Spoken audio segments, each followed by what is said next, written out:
few people that you will meet in life who have the combination of characteristics that Dr. Asa Hilliard has.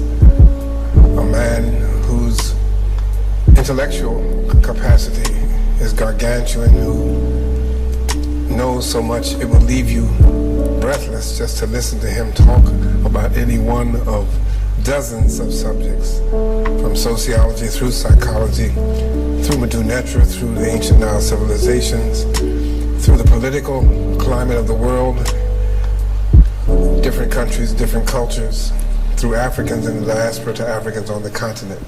A man whose intellectual genius does not get in the way of his faith, and whose faith does not cause him to have blind spots when it comes to learning and to disseminating knowledge. A man who is just at home talking with persons who practice traditional African religions, Muslims, Jews, Christians, sanctified folk, frozen, chosen, doesn't matter.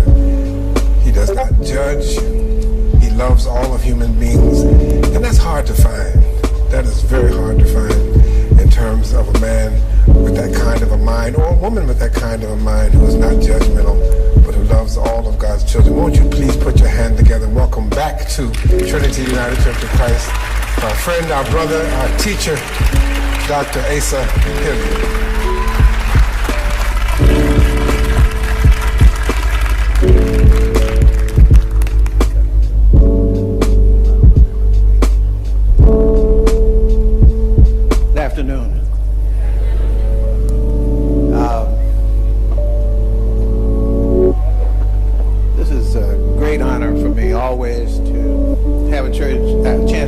Church. I don't know how the members stand it every Sunday. It's just I have to go and lay back in the hotel, get on the pillow, and just absorb all the blessings that I got in the morning service. And so I'm not sure what I'm going to say this afternoon. But I do want to say that it's a real special pleasure for both my wife and I to be able to come to Trinity. And if we could spread the word all over this nation and the world, we would do it. In fact, we do it for reasons that those of you who come here know. Also, my mother told me that I always had to ask for help when I try to make presentations. So I'm going to ask for your help to do what Ptahhotep said. He says he hopes that his heart and his tongue match, and that his lips are straight when he speaks. We know that in the Christian faith is, let the words of my mouth and the meditations of my heart be acceptable in the sight of God, the strength and the Redeemer. So I say that because my mother is a minister, sanctified minister, 92 years old. And her greatest disappointment is that her son didn't follow in her footsteps as a minister. But since I said, well, I followed my dad, he was a teacher. I said, but my ministry is teaching. So she's not quite satisfied with that, but she's given me her blessings anyway. So I try to follow as much as I can. And so that's one of the things that I wanted to say at the outset. The second thing is that my work is teaching foremost. In addition to that, I'm a psychologist, and I got into psychology in order to teach better. Then I got into history. So my combination is teaching, psychology, and history. And there's a reason for that. When I went to my doctor last week for my physical, I take an annual physical as I'm supposed to do. And my doctor didn't say anything about anything that was bothering me. My diabetes, for example. He didn't say anything about that until he found out who I was. He had to ask me questions before he gave me medicine. And he had to ask questions in two ways. One, he had to ask me questions that I might not be able to answer, even if I wanted to answer straight, which meant he had his lab assistant stick needles in me and pull blood, and then look at the blood pressure and things like that. And that's part of who I am. And then he asked me a lot of questions. Are you allergic to anything? Are you allergic to penicillin? Are you allergic to this, that, and the other? So he wouldn't just start treating me unless he knew who I was. That's how I think we have to approach teaching and learning. We have to know who our people are. We have to know who we are, or else we won't be able to do this job. So you will hear in the presentation this afternoon quite a few things, because I'm going to try to brush past several different topics. But you will hear some teaching, you will hear some psychology, and you will hear some history, because I can't do psychology without history, and I can't do teaching without both psychology and history. And I want to blend with some of the things that I heard this morning that Reverend Wright was talking about, and that's not what I want. See, I got a little folder down here that says Trinity. That's us. I got several things in that folder, which is I got 5 topics and a couple of holdovers. And then inside each one of these folders, I got, except for the first one, more than one topic. All of those are little PowerPoints that I want to try to get through. I don't know whether I'm going to be successful or not.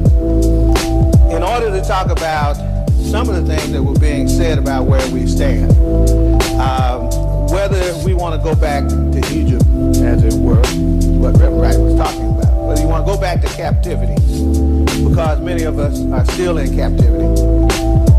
Some of us are free but don't know we're free, and want to go back even though we may know that we're free, because we can't stand freedom. And so I want to talk a little bit about how we got to be that way, and what a better outcome would look like by looking at history, some geopolitics, and a few other things. So I'll start off with the very first, that has to do with jumping in the middle of our history. Most of you who know me know that most of the time what I do is talk about Egypt a lot. I got pushed back to Egypt studying IQ testing, because I got interested in when did white people first begin to think that black people were stupid. And I found out that it wasn't too long ago that they thought the opposite. They thought we were geniuses, and that they begged to come and learn from us.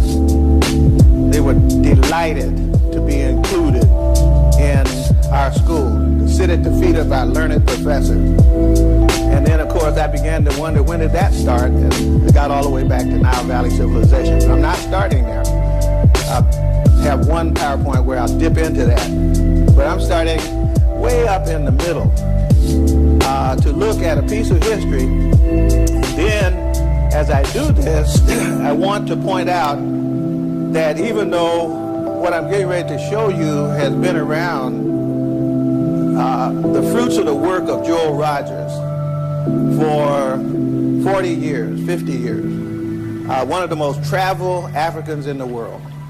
He's got books, Sex and Race, volumes 1, 2, 3, Nature Knows No Color Line. He's got one on African world history and everything. He does a lot of work. He was a Pullman porter, by the way, which probably had something to do with the quality of his scholarship. If he had gone the other way, he would be stupid. Gotten a PhD at the University of Chicago, he'd probably be stupid. Because he would not know what questions to ask. He would ask only the approved questions. So he began to do it a different way. He was not hemmed in by his education. Not putting down education. You ought to get all you can. But you ought to come out whole if you get an education. So I put this little thing together just by taking pages out of Joel Rogers' books about the African presence in European royalty. And this is the documentation for that. And so it won't take me but about 5 minutes to go through this little piece. That's why I can show several of these PowerPoints and the time I have available with you. And this is, notice the date, from the 7th century AD. And for those of you who are taking notes, and anybody who comes to a teacher ought to have a pencil and paper, as Bishop Pryor said. And because you'll want some references. And the reference that you want to get for this is MacRitchie's book, Ancient and Modern Britons. And then you want Joel Rogers' books, Nature Knows No Color Line. And so let's see if we can... You also want Ivan Van Sertima's book, I should have told you, The Golden Age of the Moor. The Golden Age of the Moor. If you're trying to find the African presence in Europe, you need to know the name that Africans were called by Europeans. And then we already know what color we're looking for if you're looking for phenotype. And so where would you go to find records of the color of the people who were in Europe between the 7th century and up to now? A couple sources of information could be the images in the royal family registry. Royal families are registered in many eras of European history. They have family crests with the names of the family and the images, in some cases, of the family on those crests. Another place would be to the language.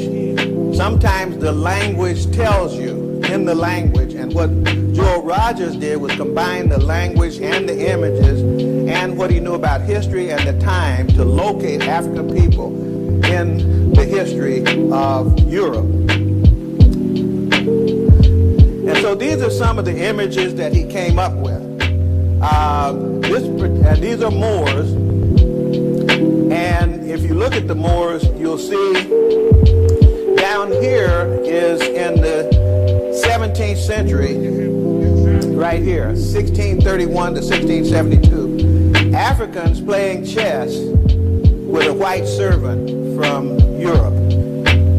Africans playing chess with a white servant from Europe. They're up there in Spain and in Portugal. Why? Because from the 7th century up until 1492, Moors dominated southern Europe. They dominated Spain and Portugal, but they spilled over into Germany, Scandinavia, France, and all those other places too, and left their tracks in the records. And here are some of the family crests that Joel Rogers found. Negroes in coats of arms of noble families. Deliberately didn't pick anybody who was just up there on a short vacation. Somebody who was laying in the gutter because they didn't have a job. These are the people who were in the royal families of Europe. If you were registered, then you were a person of means. And these are Africans. As you can see, their faces, they're black. And if you look here, this is Moorish son of the Moor. In other words, the name is Moor. My wife's name is Morrison, son of the Moor. And my brother's name is Maurice, Little Moor. Somebody say I got to get out the way. Little Moor. So here are all these names. That's the language, and the names contain in them references to the Moorish people who were present in Europe, and the images in the register contain the faces of the Moors. Now, what made a Pullman porter think to go and collect over 500 of these images out of the registers of France, Germany, England, Scotland, Spain, Portugal, and so forth to document the presence over the course of hundreds of years? Again, from the 7th century, that's the time when you pick it up from the Scotchman who writes about Africans on ships who sail from Africa into Scandinavia and then intermarried into the royal family. So some of the names that we think are Irish names, for example, like MacRitchie, are actually names of African families that married into Irish families. And these are, if you can, it's too small, I think, for those way back in the back, but almost every name up here that has a black face also has some version of the name Moor, Morian, Maury, Morian, Morier, Moorbird, Moormont, Morin, Morin, Moringer, Morini, Morizi, up enough in the mind to know to go look for these things that had those kind of commonalities, other than a Pullman porter who hadn't been to school. Thank God. Negroes in the coats of arms, and I'm going to skip through these because if you want to, you can pick up the books. Sex and Race, Volume 2. This happens to be German, and what happens to the name in Germany? It now is Moor, but now it has the German spelling, M-O-H-R, Moor. And then in a minute, I'll have another one that will be very familiar to you. These are German again.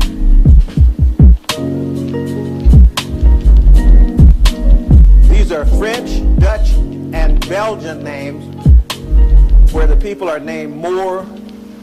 And these are,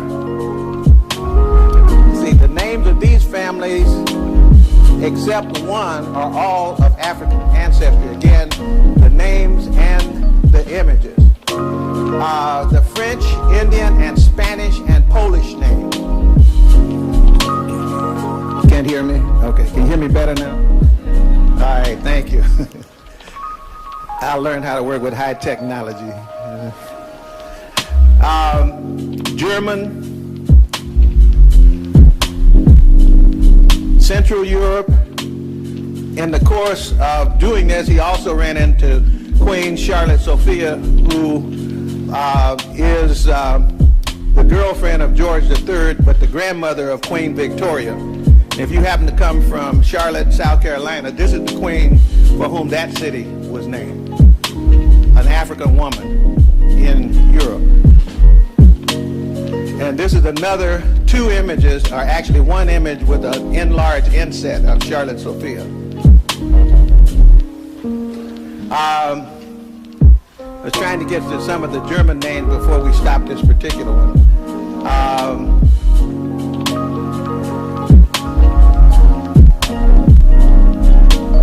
Okay, here's one here, Schwartz. In German, that's the name black, just like Moor is the name black in Spanish or in Portuguese. Schwartz in German means black. Schwarzkopf means black head. Schwarzenegger means black on black. Because Schwartz means black and Neger means black. And then when you find Schwartz and you find Neger, you will find a black face and a family crest attesting to the fact that the Moors were in Germany, in Spain, in Scandinavia, in all those places. Right, Hunter? I thought I saw Hunter. That's my other buddy. I did that last time too, didn't I? Okay. I was looking. Hunter Adams usually comes out here, and some of you know him. I'd be surprised if he wasn't here today. His mother comes here too, doesn't she? She's a member of this church. This is the brother, last one, who was one of the knights. Brother used to make jokes about this. You know, in the days of the knights, I forget who was it, one of the comedians. In the days of the knights, there must have been some black knights. Well, there were, and here's one of the black knights, and his, in this case, European lady. And this is coming out of the registries of royalty in Europe. Okay, the point is, I hear people talking about the fact that they are mixed. Is it mixed with what? Well, mother was Irish, daddy was British, granddaddy was German or something like that. But the question is, who were the British, the Irish, and the Germans?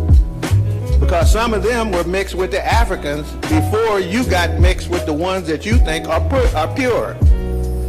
Plus, the first ones weren't pure because they were Africans. The first Europeans were Africans, if you want to go all the way back. And then they got bleached out because of the environmental conditions that they're living in.